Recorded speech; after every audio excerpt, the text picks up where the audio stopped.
are we going to be driven by change, or do we have a chance to actually control the direction of change? And I'm thinking about those other revolutions you mentioned, and how many of those were thought through, laid out, and they went on a path that somebody had thought was a good one, or did they just happen and people struggle to keep up? I mean, I think that it's going to be a mixture of both. And I say it in two ways. So I think one, I think that we have to have a willingness to think outside the box. And I know that's a horrible American cliche, but in this context, what it means is the fact that within our own organizations and our own lives, we become so instrumental that the actual way of thinking about existential choices, about the agency to actually say what kind of world do we want to live in, seems far-fetched, right? I mean, it's interesting, when I talk to my parents, who grew up extremely poor in the U.S. post-war America, the one thing they shared, and granted, they benefited from a lot of colonialism around the world, but was we were poor. We didn't actually think we had a huge amount of life choices, but we thought we could accomplish anything. We could go to the moon. We thought we could create a better world. When Lyndon Johnson said there's going to be a war on poverty, we actually believed it. Like my parents said that they thought poverty was going to end in 10 years, right?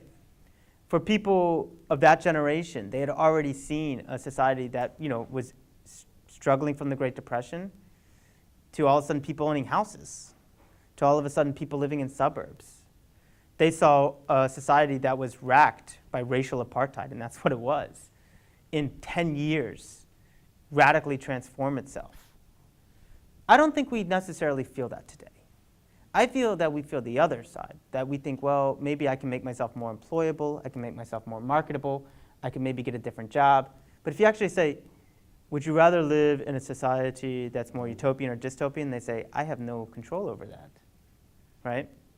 So I think on the one hand, it's being able to have a paradigm shift where we actually say, we do have control over this. I think on the other, it's to create a sense of solidarity amongst ourselves. And one of the things that I think is happening is that we are living in a world of blame. And that's understandable when you have such inequality, right? But it's easy to point fingers. But what comes is that almost all of us are stuck in an anxiety disruptive sense, right? I mean, when I did some kind of basic ethnographic work, of the supposed masters of the universe, the hedge funds, those guys are miserable. They're working 90 hours a week, literally, right? I mean, there's the famous story of this hedge fund guy almost having a party for himself when he found out he had cancer because he didn't have to go to work for 2 years. And these guys are living in $4 million Manhattan apartments. And they go home, and all they can do is drink, a very nice whiskey and want to shoot themselves. And that's horrible. I mean, this literally. They're miserable. CEOs who get the golden parachute and things. If you talk to them, right, they're so under stressed. They don't even know what they're supposed to do anymore. Half the reason they spout such nonsense half the time is because of the fact they don't know what to say. Who are they speaking? Are they, their board members want them to make a lot of profit, but at the same time, you have to extract a lot of oil and be a good corporate citizen. Well, that's hard to do, right? So everyday workers, they don't know, whether they're going to have a job in a year, whether it's going to be outsourced. I mean, you have a situation now, like my family's a coal family, right? I mean, no one in my mom's family wanted anyone to go back to the mines, right? None of us. So when you hear this kind of thing of I mean, it's funny because I don't know how it was over here, but one of the reasons that you had a movement of very working class people towards some of the more traditional conservatism like Reagan in the US was because he was the only one saying, yeah, you don't really want to go back and be a coal worker, do you? Right? And now it's like we cling to these things because they just feel stable. So in that sense, I think we have to be able to say, what can we do to create a sense of security so that we can feel empowered and also be forward-looking? Within that framework, so I think, though, that we have to be open to the fact that a lot of these new inventions are going to happen rather spontaneously and collaboratively. And it's not something that we want to overplan or centralize for. question really is about sort of learning through mistakes. Yeah. A lot of those earlier changes, people would learn through mistakes, and the consequences were never that great. So somebody comes up with a square wheel. Okay, you go and hack another bit of rock off, and it chips it and gets it round. It's no big deal. But now, if you go in, you pick up some of the technology, it is a big deal. Yeah. If you get it wrong, you are not around after that. So being able to make mistakes in an environment and learning through those mistakes to a certain degree without those consequences is quite a big thing. Do you want to say something about that? Yeah, I do, and this would be more straightforward. So, who here works in an SME? Okay, who here is a business owner? Okay, so we talk a lot about inequalities between large organizations and small organizations, and one thing that is not talked about enough is the disparity in the ability to fail. If you actually look at Facebook or Google, they fail all the time, right? If Mark Zuckerberg has these wonderful I'm a man of the people town hall meetings. And almost all of it is things like, we tried this and it didn't work. And they're able to do that for two reasons. One, they have a lot of capital available to lose. Two, they have huge amounts of government subsidies. Because internal to all this, everyone knows that in order to be successful, you have to be willing to fail, make mistakes, and try things again. And so I don't know, you know how the US government knows this? Because its biggest industry, which is military, is premised on this. This is only slightly a joke. Why do you think that there's so many wars? Why do you think that you see small arms? Because when we sell them to people, we want to battle test them. We want to see if they work. And they often don't work. For instance, the first Gulf War, right? They called it the biggest trade show on earth. It was seeing if our 4 types of Patriot missiles actually worked as we designed them. And we know that while we can privatize troops, the US government knows it can never fully privatize its military. Why? Because they have to be able to provide the security to create weapons that fail. Because most of things do fail. You have to be able to make mistakes. So I think one of the aspects that we have to do is actually reverse this equation. We have to give people the security to actually be able to experiment and fail. We have to give small businesses the ability to innovate. We have to make them, if you want to talk about where competition really can be, we have to give them the opportunities to actually say, if you fail, make mistakes and try something, and it doesn't work, you'll be all right.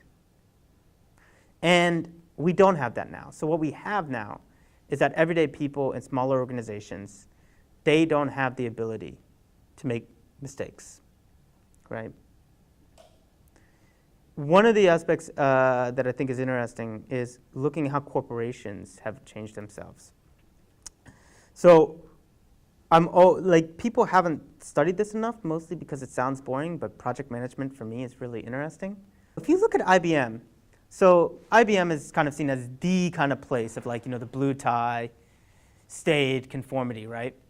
But within that, they had project managers and they said, fail. Try new things. See what works, right? They were having situations in which they wanted to have projects be both competitive but non-rivalrous. So, we're not rival like, you're going to try this, you're going to try this, you're going to try this, and we're going to see how things work, right? And that actually created, within these small little parts that were constantly vibrant and constantly willing to fail. Now, where are we able to do that except for the huge, huge corporations? And even that, it's not about actually the design and systems. It's about marketing, right? How can we extract data from people and increase usability? So I think you hit the nail on the head. We have to create the types of sustainable systems so that everyday people can experiment and fail and be better off for it. The thing we're looking for is the ability for humans to interact and enjoy themselves. Yes. And we actually build on a hell of a legacy. Yes. I've just come back from Budapest yesterday, and one of the legacies there is absolutely stunningly fantastic. public transport system. You can get anywhere on a tram or a train or a tube easily. Yeah. But how do we use what we've got to take us to where we might want to go? I think it's a good question. I think that there's a number of ways to think about this. So I think public transport's an interesting one because you actually hit it on the head. And again, this is scaling up already, if you will, existing technology. I mean, one of the things that places like Estonia is doing is they're seeing actually how can you use data analytics and smart administration to actually make public transport free and more responsive. And that's something that I think, it would actually be cheaper to run the London Tube as completely free. And you understand the reason why we can't is because people need jobs. So, I think that's one of the things that, we kind of create meaningless jobs because of the fact that we can't think of an economy without jobs. But actually, this is what I mean in the fact that, in terms of human enhancement, enjoyment, how do we create an economy where actually people could get the benefits of something like a free public transport that's more responsive and better without actually the downsides of, the trade-off for that is you're going to be, you can travel anywhere, but you won't have a house, right? So I think there's that one part. I think that the virtual side is really interesting here. We're doing some virtual technology projects right now, and we're creating scenarios for young children in socially vulnerable areas to actually experience what it would be like to be a young person their own age in a socially excluded community. Because I think that builds empathy and it builds a way in which they can actually see what it would be like to live a day in the life of someone else. But I think this kind of form of escapism, which we kind of laugh at or say, oh, it's so horrible escapism. It's great. It's people laugh. I love the World Cup, not because I particularly love football, right? I love the World Cup because of the fact that I think that we should be taking games more seriously. It's a sad state of affairs when we take killing each other as the primary thing that we should be focused on, right? I would much rather us take seriously techniques for how to kick a ball around, right? I think that in a certain sense, where you can use virtual technology to have this type of escapism, to experience different worlds, to try different things. People play Second Life now, and it's really interesting. Have anyone played that game? So, I always find it interesting, because of the fact that they could be anyone and do anything. And they end up living just as boring lives digitally as they do in real life. And it's because we don't have a critical imagination. We can't actually think about what a more exciting, different type of world would be. So I think that's something that we can also actually see, how we can integrate that to actually, you don't have to fly to Paris. You can experience it, virtually.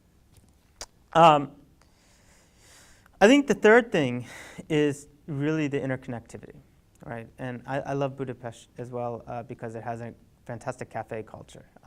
I sound very bourgeois and whatever, but it's nice. So you sit outside. I love London because you can walk anywhere and you can get off a tube stop and it's a different type of place. One of the things that my wife and I have been wanting to do is rent a car because if you go up through southern in England, there's so many beautiful abbeys and you go to these little towns and they're all their own little universes and they're incredible. And what we find interesting about this is the interconnectivity, right? The ways in which we learn from each other, and which, and I always think of this thing that I read. So who here knows of the Iditarod in Alaska? No, so Iditarod is this dog racing competition, right? And so this writer went up there to experience it, and it's cool. You see dogs pulling on a sled. People would do weird things. But he goes to this small town that only has about 150 people. Now, is anyone here from a small town? No? Okay. So he's in this town. He's from New York, big place. And he said, at first I was very lonely because I was there for 2 weeks.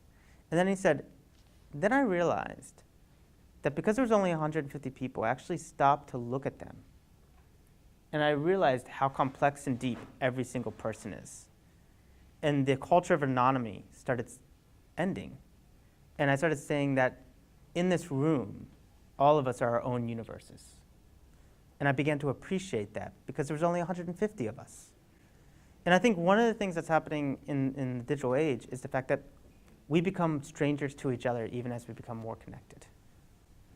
And I love actually the ways in which, I can talk to someone that I've never met sometimes on Facebook because we share a common interest, whether it's a band or something. And actually I realized, wow, like I can see from your digital footprint in our communications, not that you're an anonymous name or a set of pictures, but like you're an entirely different universe that I'm getting to experience. And I think that, that's something that would be wonderful to have. And for us in businesses, I think that we've all experienced what it's like to actually, go for a secondment maybe to another organization. Maybe, we leave and go to another business. And we actually realize that it's not just a competitor. It's an entirely different galaxy, right? And there's so much to learn and so many different ways in which I can engage in this culture. And I think that if we were able to use technology to build that collaborative aspect, then what is right now just economic processes of profitability would actually become everyday experiences of learning and enrichment and enjoyment.